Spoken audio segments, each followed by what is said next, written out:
Bienvenidos al Deep Dive. Hoy estamos analizando el caso de Dani Alves. Es bastante algo. Absolutamente. Una acusación de agresión sexual a finales de 2022. Discoteca de Barcelona. Correcto. Y condujo a una condena en primera instancia.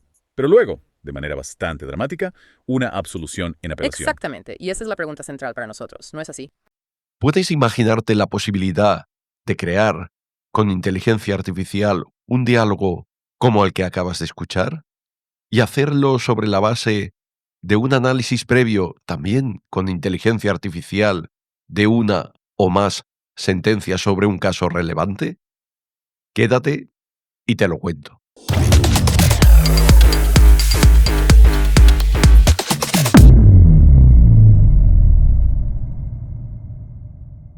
Bienvenidos a un nuevo vídeo de Derecho con Carrera. El objetivo de este vídeo de hoy es presentaros una verdadera maravilla. Se trata del nuevo modelo de Google de inteligencia artificial generativa Gemini 2.5 Pro. Realmente es una pasada, sinceramente. Yo vengo usando Perplexity, Claude, ChatGPT, Grok, es decir, vengo usando en general la mayor parte de modelos de inteligencia artificial generativa. Y fundamentalmente los que forman o formaban hasta ahora el núcleo duro eran ChatGPT, Perplexity y en alguna medida Claude. La verdad es que Gemini lo tenía un poquito abandonado. Hace algún tiempo, si recordáis, en este canal presentamos una comparativa en Deep Research entre Perplexity, Gemini y ChatGPT. Y la conclusión a la que llegábamos ahí es que, bueno, ChatGPT funcionaba bastante bien, Perplexity, que es, por así decirlo, el pionero en Deep Research, lo hacía también muy bien, pero Gemini quedaba considerablemente atrás. Ese vídeo tuvo en algún caso alguna crítica puntual en el sentido de que, bueno, la comparación tal vez se podía o se debía hacer de otra forma. Yo en realidad usé el mismo prompt, exactamente el mismo prompt en los tres casos y los resultados fueron aceptables en general en ChatGPT y en Perplexity, pero menos aceptables o más flojitos por lo que respecta a Gemini. Ese fue mi honesta valoración, en este caso, de los tres modelos en la modalidad o sobre la base de funcionar con la herramienta Deep Research. Sin embargo, bueno, Google Gemini ha dado el golpe sobre la mesa, ha presentado recientemente su mejor modelo de inteligencia artificial, que es el 2.5, y ahí ha adjuntado también una modalidad de Deep Research que funciona sobre la base de Gemini 2.5 Pro. Y la verdad es que una vez lo he probado, pues es que cada vez me quedo con la boca más abierta, esa es la verdad. Tengo que deciros que ChatGPT, el Deep Research actual de ChatGPT, está funcionando muy, pero que muy bien. Si le elaboras bien el prompt, te entrega unos informes que son completísimos, que están muy bien estructurados y están muy bien escritos. Y además maneja muy bien las fuentes y suele ser capaz de manejar un número muy relevante de fuentes. Pero es que desde que ha salido Gemini 2.5 Pro, a mí se me ha abierto ya automáticamente la duda, porque es que Gemini 2.5 Pro Deep Research está funcionando de maravilla. Así que ahora mismo yo voy usando los dos, pero le voy descubriendo cosas a Gemini que me resultan muy atractivas. Es cierto que hay algún aspecto de ChatGPT que no se lo encuentro a Gemini y que a mí me continúa interesando mucho, que son los GPTs especializados y sobre todo la posibilidad de compartirlos. Porque Gemini, recordar que tiene las gems o gemas, que son algo así también como GPTs especializados. Pero hasta hoy, y si alguien me corrige, desde luego estaría encantado, no he encontrado la forma de compartir esas gems de la misma manera que puedo compartir o puedo poner en público los chat GPTs especializados. Y la verdad es que la posibilidad de poner en público los chat GPTs especializados es muy interesante porque partir de ahí, como habéis podido ver en los últimos vídeos, se pueden ir desarrollando herramientas de productividad para el trabajo, en este caso de los juristas, que las puedes poner en la tienda de ChatGPT y cualquiera las puede usar. Pero además de usar es que las puede ir probando y te puede ir mandando feedback sobre, bueno, pues mejoras, sugerencias, etc. Bueno, esa posibilidad no se la acabo de ver en Gemini. Ojalá la pongan y ojalá funcione exactamente igual que ChatGPT. Pero por lo que respecta al rendimiento como tal, en la modalidad de Deep Research del modelo, sinceramente os digo que es increíble. Pero es que no solamente es increíble en cuanto a la generación del contenido escrito, sino que además, lo veremos, es capaz de generar también un contenido de audio muy interesante, que no tiene nada que ver o va mucho más allá que la clásica y aburrida lectura máquina del contenido escrito generado. No, no. Lo que te genera es un diálogo muy ameno a dos voces sobre el resultado de la investigación. Y eso, desde mi punto de vista, abre una gran cantidad de posibilidades. Ya las abre ahora, pero en el futuro, en cuanto a esa herramienta que veremos también evolucione, pues las posibilidades serán increíbles. En cualquier caso, yo no os quiero aquí cansar con datos técnicos, benchmarkings, etcétera, porque no es el objetivo de este vídeo y tampoco va este vídeo, digamos, dirigido a un público muy técnico, muy especializado en este tipo de tecnologías, sino que va destinado a usuarios prácticos. Y desde el punto de vista práctico, lo que sí os tengo que decir es que si tenéis que hacer una investigación jurídica en profundidad sobre un tema jurídico, Gemini 2.5 Pro os va a funcionar de maravilla. ChatGPT también, pero el 2.5 Pro de Gemini es sencillamente una verdadera pasada. Y sin más prolegómenos, después de esa introducción, vamos ya al ordenador y fijaros, estamos ya en el entorno de Gemini 2.5. Aquí en el margen superior izquierdo es donde vamos a seleccionar el modelo que vamos a usar. Fijaros que está el 2.0 Flash, que es el modelo general que sirve un poco para todo, si no son tareas muy complejas, etcétera, con este es suficiente. Luego está el Flash Thinking experimental, que es un modelo ya avanzado de razonamiento para llevar a cabo tareas que exijan, por así decirlo, de un razonamiento ya profundo o abstracto.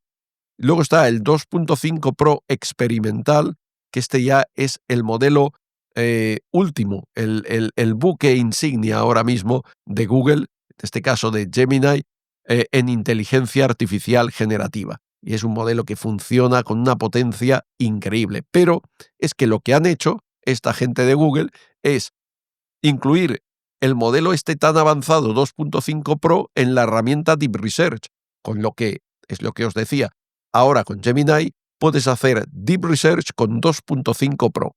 Y ahí sí que se produce la verdadera magia. Eso sí, hay que decir que para poder usar esto tenéis que tener Gemini Advance y el Advance es una modalidad de pago, pero de pago bajito, por así decirlo. Son aproximadamente, como pasa con ChatGPT, unos 20 dólares al mes. Bien, entonces, yo he hecho una primera prueba. Está hecha ya porque, como sabéis, las investigaciones en profundidad, los Deep Research, pues demoran un poquito en el tiempo, entonces no os podamos estar aquí en el vídeo esperando a que complete la investigación. No, tengo ya una completada que la vamos ahora a analizar. Y luego, además, vamos a ver ese diálogo de audio que puede generar después, que es tan interesante como os decía hace un momento.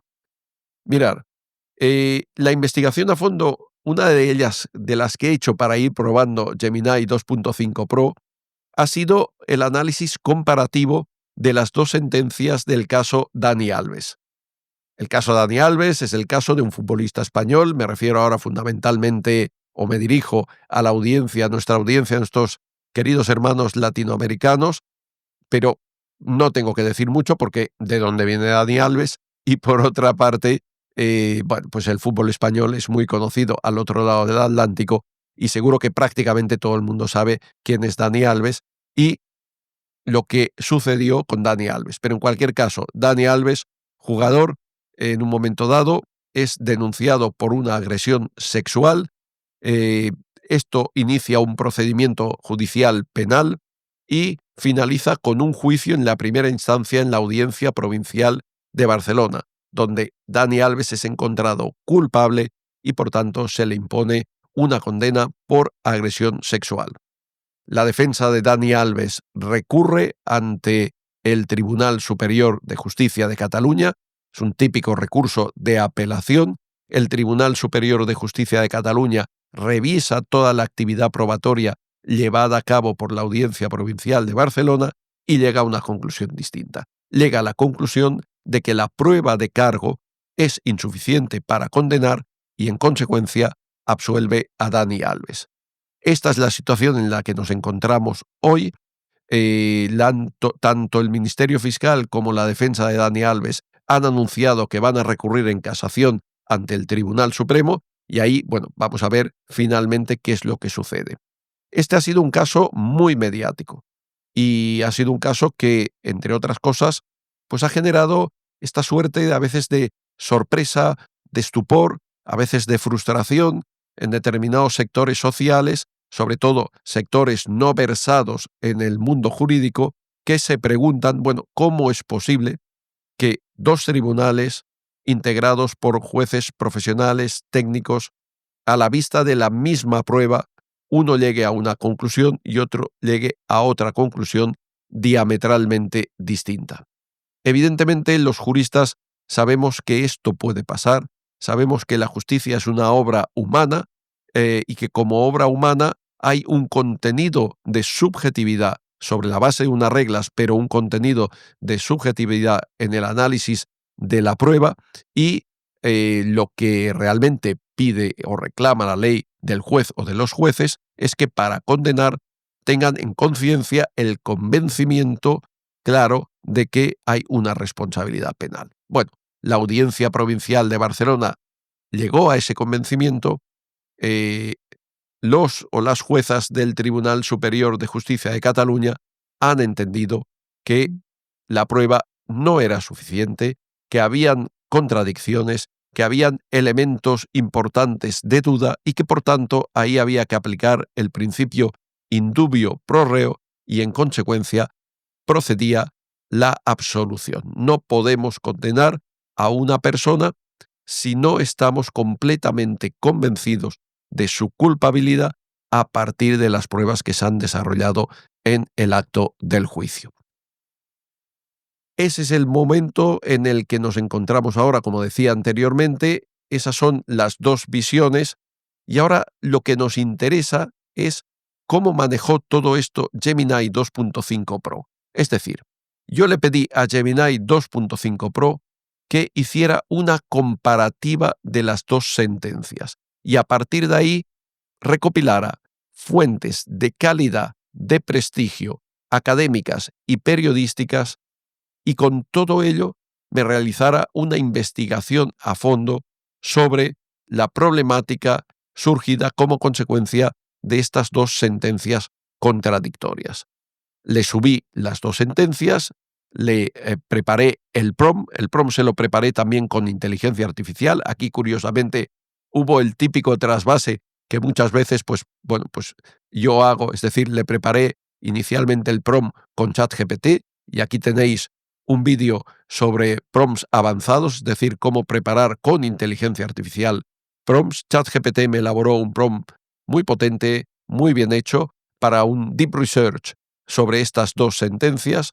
Le introduje el prompt junto con las sentencias a Gemini y Gemini elaboró el resultado que vamos a ver ahora. Yo cuando lo vi, me quedé muy sorprendido, porque de entrada, pues constaté que Gemini, Deep Research en Gemini es ahora mismo ya una cosa que nada tiene que ver con lo que era cuando yo realicé ese análisis comparativo o ese estudio comparativo en el vídeo en el que me refería o al que me refería anteriormente y que os lo dejo también aquí arriba. Ahora esto es completamente distinto y empieza a parecerse mucho o incluso, yo os diría, a superar lo que es capaz de hacer ChatGPT en Deep Research. Porque, a ver, yo llevo mucho tiempo trabajando con Deep Research y he probado muy a fondo Perplexity. He probado a fondo ChatGPT. Y he probado y estoy probando Gemini.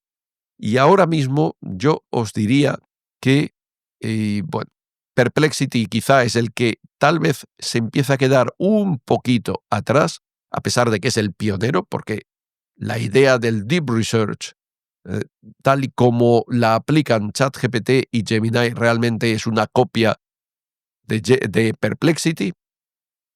Y ChatGPT pasó delante. ChatGPT ahora mismo, desde mi punto de vista, iba claramente en cabeza en Deep Research, pero sin embargo, desde que Google saca Deep Research con 2.5 Pro, las cosas ya se han puesto a un nivel en el que, cuidado, es decir, a veces pienso que uno es mejor, a veces pienso que el otro, están a un nivel muy bueno los dos, pero Gemini tiene, como os decía, la ventaja adicional, si es que eso interesa, de que además es capaz de generar, a partir de la investigación, un archivo de audio a dos voces tipo diálogo muy humano sobre el contenido de esa investigación. Y eso, cuando lo veamos, nos daremos cuenta de que puede ser algo, aparte de curioso, interesante, etcétera, puede ser algo muy útil. Pero bueno, de entrada vamos a ver el primer resultado de Gemini al analizar las dos sentencias, el resultado en contenido generativo escrito. Vamos al ordenador, fijaros. Esta es el interfaz. Aquí está ya el resultado, análisis jurídico comparado de las sentencias condenatoria y absolutoria en el caso Dani Alves. Quiero destacaros también, antes de seguir adelante, que fijaros que Gemini aprovecha el hecho de ser de Google y de vivir en toda la galaxia Google, y aquí nos introduce un botón para exportar el resultado de la investigación a fondo a un documento de Docs, a un Drive. Y eso la verdad que es muy práctico, porque te lo exporta en limpio, te resulta luego muy fácil acabar de formatearlo, de trabajarlo ulteriormente, y a partir de ahí, pues yo qué sé, tienes un trabajo de estudio, de análisis, para publicación, para lo que quieras. Además, es muy bueno usar esa modalidad de exportar, porque fijaros que Gemini lo que hace es, en el final, en la parte final de cada párrafo, fijaros en esta flechita, aquí si la pulsáis, os lleva a las fuentes que ese concreto párrafo ha utilizado o en las que se basa, por así decirlo, ese concreto párrafo. Entonces vamos al siguiente párrafo, el segundo, y de nuevo las fuentes. Y así párrafo por párrafo. Claro, si esto simplemente nos limitamos aquí a copiar y pegar, lo que exportaremos a Google Docs va a ser un documento en el que, bueno, pues saldrán algunas cositas raras, saldrán esas flechas o saldrán las fuentes, y eso normalmente ahí no nos interesa, nos interesa exportar en limpio. Entonces, mediante ese botón lo vamos a conseguir. Pero bueno, dicho esto, vamos ahora sí a analizar el contenido, no a leerlo porque, pues no lo sé, estos serán como 20 o 25 páginas de informe y obviamente sería un ladrillazo que ahora me pusiera a leerlo aquí y no tendría ningún sentido. En todo caso, fijaros, análisis jurídico comparado en las sentencias condenatoria y absolutoria en el caso Dani Alves. Introducción y contexto del caso Dani Alves. En primer lugar, empieza haciendo un resumen fáctico. Un resumen que también incluye, obviamente, los tribunales intervinientes y las resoluciones clave de esos tribunales. Luego, el estado procesal actual, el contexto procesal relevante, todo el tema de la libertad provisional, que fue un tema también polémico en su momento. Y luego ya va, una vez, digamos, planteado todos los elementos fácticos, por así decirlo, al análisis de la sentencia condenatoria de la Audiencia Provincial de Barcelona. Y habla en primer lugar de los fundamentos jurídicos de la condena, nos indica cuáles son, de la valoración que hace la Audiencia Provincial de la prueba clave, el testimonio de la víctima, las corroboraciones periféricas, y lo va describiendo todo. Las otras pruebas, el ADN, las huellas, las versiones del acusado. de la interpretación del consentimiento y la violencia que hace la Audiencia de Barcelona, de la aplicación del atenuante de reparación del daño, y entra ya a partir de entonces al análisis de la sentencia absolutoria del Tribunal Superior de Justicia de Cataluña. Y ahí habla de los fundamentos jurídicos de la absolución, de la reevaluación crítica que hace el Tribunal Superior de Justicia de Cataluña de la prueba, de la aplicación del principio indubio pro reo y el estándar probatorio, de la crítica a la valoración que hizo la Audiencia Provincial de Barcelona, es decir, qué críticas hace el Tribunal Superior de Justicia de Cataluña a la valoración que hizo la Audiencia Provincial, y luego ya entra en una comparativa directa y discrepancias jurídicas fundamentales entre las dos sentencias, en valoración del testimonio de la víctima, como lo ve uno, como lo ve otro, en la ponderación de pruebas, testimonio versus objetivas, en la interpretación de la violencia y las lesiones, en la aplicación del estándar probatorio y la presunción de inocencia, y a continuación nos hace un cuadro, una tabla comparativa de valoración de las pruebas clave por uno y otro tribunal, que, bueno, pues está bastante bien. Finalmente entra ya en una evaluación jurídica de las resoluciones, los aciertos y los errores potenciales de la Audiencia Provincial, aciertos y errores potenciales del Tribunal Superior de Justicia de Cataluña, doctrina y jurisprudencia relevante para este caso, y ya se mete ahora en el análisis de otros aspectos, que ya no son tanto los jurídicos, sino los mediáticos, sociales y políticos. Impacto mediático, social y político de estas sentencias. Cobertura mediática y repercusión internacional, reacciones sociales, confianza ciudadana en la justicia penal, la polémica política que se ha desatado como consecuencia de todo esto, las reflexiones e implicaciones futuras para la justicia penal en agresiones sexuales, las posibles consecuencias a largo plazo y ya un apartado, por último, de conclusiones.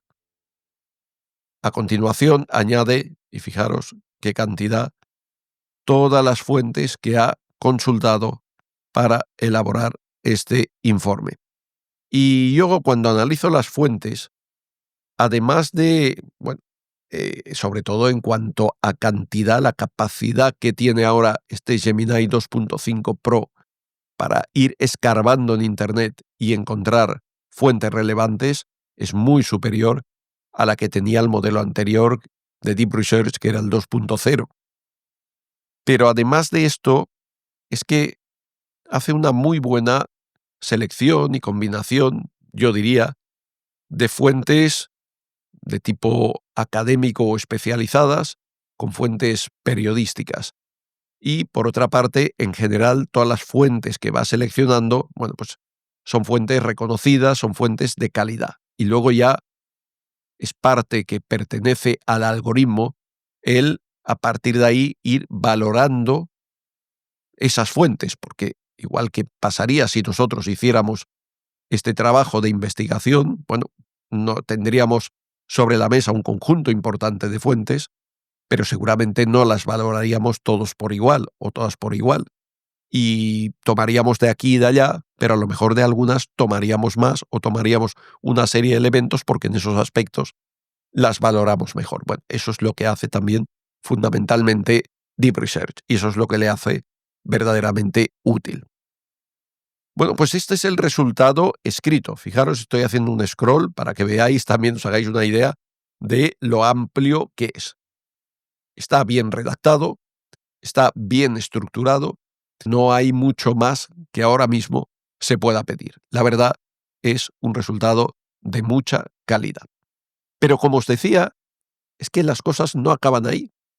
Es que además, cuando termina este trabajo de investigación, te da también la posibilidad de incorporar un diálogo en un archivo de audio a dos voces sobre la investigación, sobre el contenido de la investigación. Dos personas que, por así decirlo, se han leído a fondo, se han empapado de esa investigación y se ponen a dialogar sobre la misma.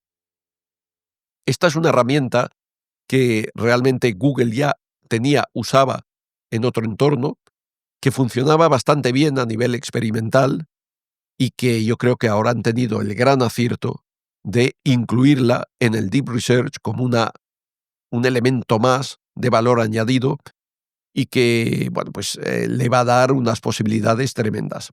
Sí que os tengo que decir que inicialmente esta herramienta solo genera los diálogos en inglés. Es una limitación que ahora mismo dentro del entorno Gemini no se puede superar. Pero hoy en día ya hay de todo y luego os enseñaré cómo doblar esto fácilmente en cuestión de nada de minutos al español. Pero de entrada vamos a escuchar el original, porque yo creo que es bueno escuchar el original tal y como queda, porque veréis que es un diálogo de una naturalidad increíble. Si no os digo, mejor dicho, que es un diálogo máquina, pues a lo mejor no lo percibiríais, por lo menos inicialmente. Aunque veréis después también, cuando hagamos con otra herramienta el doblaje, que esa naturalidad se conserva, o sea, no se pierde. Pero bueno, vamos a escuchar la versión original en inglés, solo el principio. Welcome to the deep dive. Today we're looking into the Danny Alves case. It's quite something. Absolutely. An accusation of sexual assault back in late 2022, Barcelona nightclub. Right, and it led to a conviction, first instance, but then, quite dramatically, an acquittal on appeal. Exactly. And that's the core question for us, isn't it? How can two courts looking at essentially the same facts arrive at such opposite verdicts? It really highlights the complexities, especially in sexual assault cases. So, let's set the scene. We have the first decision from the Audiencia Provincial de Barcelona. The APB. That was sent in 6/8/2024, February 22nd, 2024. Bueno, pues este es el inicio del diálogo generado por Gemini sobre la base de la investigación. ¿Cómo se puede doblar esto para que lo podamos utilizar en español? Pues fijaros, hay una aplicación denominada Eleven Labs que inicialmente está pensada para generar voz a partir de escritura. De manera que si vosotros necesitáis, por ejemplo, una voz en off para un vídeo, un narrador, le escribís el guión y luego podéis seleccionar múltiples voces, masculinas, femeninas, etc. Y a partir de ahí os lo leerá, pero no os lo leerá en plan máquina, lo leerá de una forma muy natural, como habéis visto ahora mismo en este diálogo. Y vosotros podéis ir cambiando parámetros para que dé más énfasis, menos énfasis, más rápido, etc. De verdad que Eleven Labs es una aplicación fantástica para este tipo de cosas. Pues bien, Eleven Labs tiene también una herramienta de doblaje a la que tú le puedes subir un archivo como el que ha generado Gemini de audio y a partir de ahí se lo subes en inglés, le escoges el idioma de doblaje y te lo va a doblar al idioma escogido, en este caso el español. Entonces yo lo que he hecho, me lo he hecho en unos 4 minutos y pico. El vídeo tiene una duración total de 6 minutos, perdón, el audio tiene una duración total de 6 minutos 32, así que lo ha hecho en un tiempo muy bueno, en muy poco tiempo.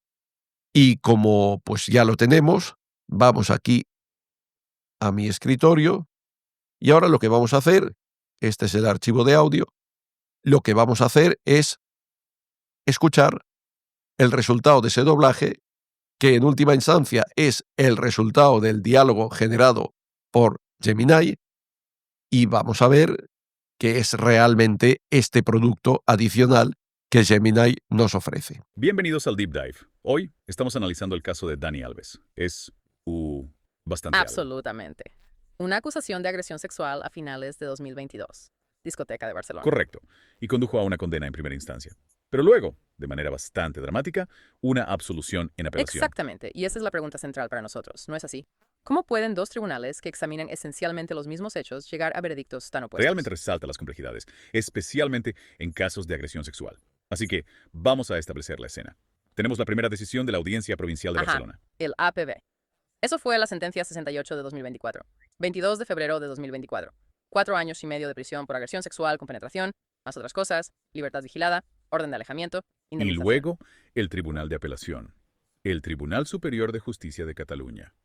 Sí, Su fallo, sentencia 109-2025 para el 28 de marzo de 2025, revocó completamente eso. Absolvió a Alves, levantó Pero todas las todavía no ha medidas. terminado por completo, No, ¿verdad? no es definitivo. La fiscalía y el abogado de la víctima lo están llevando al Tribunal Supremo, así que esto aún podría cambiar. Está bien.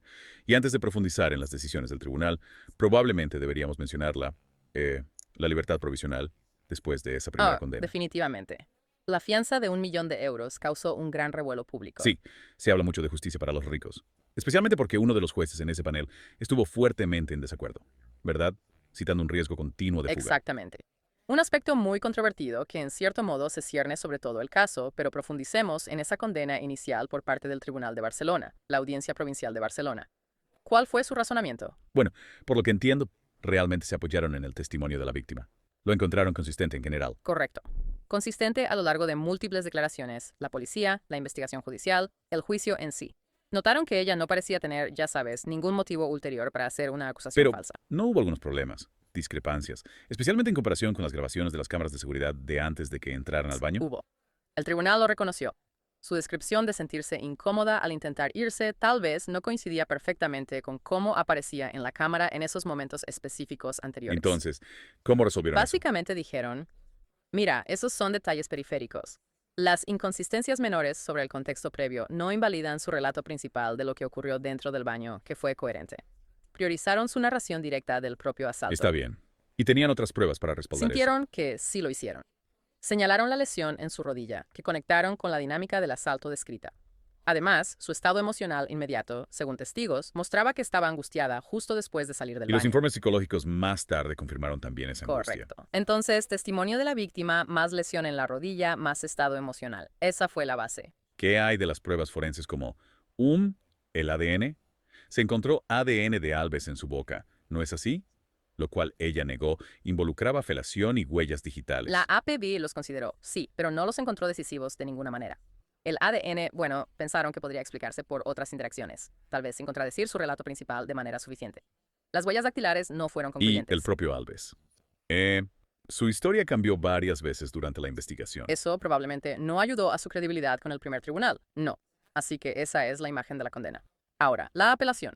El Tribunal Superior de Justicia de Cataluña, ¿por qué la reversión completa? Aquí es donde se pone realmente interesante. El Tribunal de Apelación adoptó una postura mucho más estricta respecto al testimonio de la Mucho víctima. más difícil. Ellos señalaron esencialmente esas mismas inconsistencias con las cámaras de seguridad que el primer tribunal minimizó. El Tribunal Superior de Justicia de Cataluña dijo, un momento, si su relato de los momentos previos no coincide con la evidencia objetiva en video... Entonces, ¿cómo podemos estar seguros de su relato sobre lo que sucedió dentro del baño, donde no había video? Exactamente. Ellos etiquetaron su testimonio como poco fiable. Hicieron una distinción entre credibilidad, si parecía creíble, y fiabilidad, si su relato era objetivamente veraz y preciso cuando se contrastaba con otras pruebas. Las contradicciones con el CCTV socavaron su fiabilidad para ellos. Entonces, el CSTV mostrando que ella parecía quizás relajada y cómplice de antemano, como lo expresó el tribunal, se convirtió en un punto de controversia importante. Un gran punto de discordia. Fundamentalmente dañó la confiabilidad de toda su narrativa a sus ojos.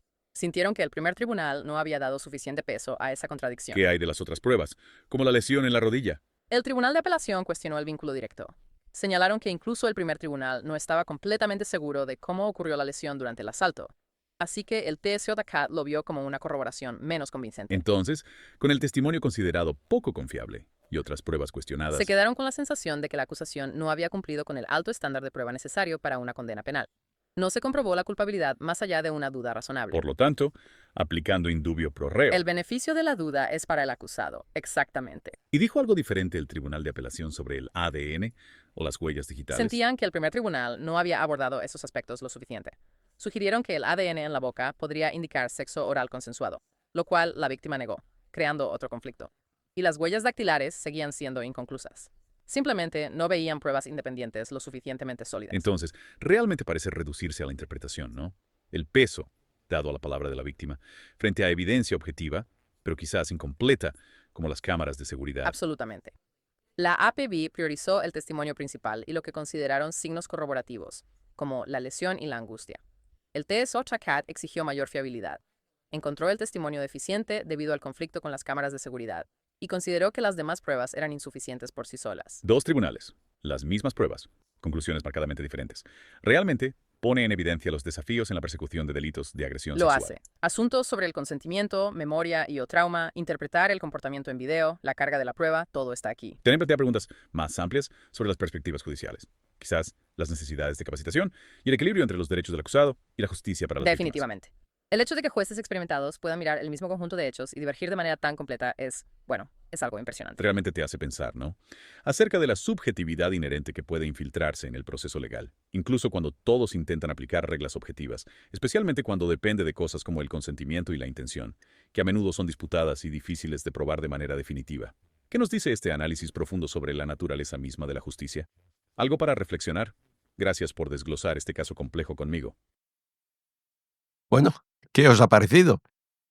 La verdad es que no está nada mal. Es decir, tener una herramienta que te pueda generar a partir de una investigación como esta, un diálogo de este tipo, con esta naturalidad, yo creo que es algo fantástico. Obviamente, hoy por hoy, esto es todavía un poco limitado, pero yo estoy convencido, es decir, al ver esto, mi cabeza rápidamente empieza ya a funcionar y puedo empezar a imaginar que en no mucho tiempo aquí vamos a ver la posibilidad de seleccionar con formatos o formatos distintos de audio, por ejemplo, seleccionar esto, un diálogo a dos voces, pero ¿por qué no seleccionar una conferencia magistral?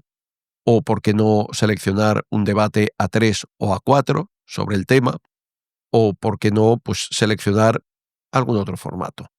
Y además estoy convencido de que vamos a poder seleccionar el idioma, de que vamos a poder seleccionar los tipos de voces, los acentos, el tipo de expresión, etcétera, etcétera, etcétera. Claro, todo esto, ¿a qué nos lleva? Pues automáticamente nos lleva a que en poco tiempo probablemente se nos abra un abanico de posibilidades, fundamentalmente para la formación jurídica tremenda. Es decir, no es que esté pensando en que van a desaparecer las escuelas judiciales o van a desaparecer, perdón, las escuelas de los colegios de abogados, porque con este tipo de diálogos o con este tipo de archivos de audio y este tipo de investigaciones vamos a poder montar cualquier cosa y vamos a poder generar clases virtuales de cualquier tipo. No, esto no va a ser así, pero sí es cierto que vamos a tener una serie de herramientas auxiliares, complementarias, adicionales, que van a reforzar muchísimo nuestras capacidades, por ejemplo, en docencia jurídica, pero también nuestras capacidades a la hora de hacer una presentación, dar una charla o similar. En fin, tengo que deciros que realmente Deep Research 2.5 Pro me ha encantado.